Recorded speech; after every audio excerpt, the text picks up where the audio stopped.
नमस्ते, प्रणाम। हम सीमा भोजपुरिया आप लोग के बीच में बहुत ही प्यारा सा सुहाग गीत लेकर के आई हूँ। बहुत ही सुंदर सा गीत है। तो बेटा विवाह गीत सुहाग गीत है, बहुत ही अच्छा है, तो आप लोग सुनिए। मेहंदी के गछतर मौरी बिचल लाल, मेहंदी के गछतर मौरी बिचल लाल, झपटी सुंदर दुल्हा पापा के जगौलन लाल, झपटी सुंदर दुल्हा पापा के जगौलन लाल। पापा के जगला कायम होयला सैली लाल, पापा के जगला का आमा होयला सैली लाल, कहे के सोहाग बाबू पापा के जगौलन लाल, कहे के सोहाग बाबू पापा के जगौलन लाल।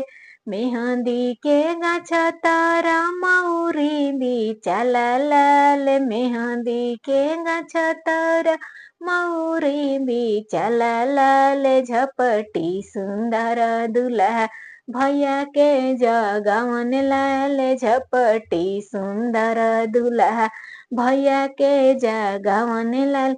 भैया के जगला का भाभी होयला सैली लाल, भैया के जगला का भाभी होयला सैली लाल, कहे के सोहाग बाबू भैया के जगौलन लाल, कहे के सोहाग देवर भैया के जगौलन लाल, कहे के सोहाग देवर भैया के जगौलन लाल।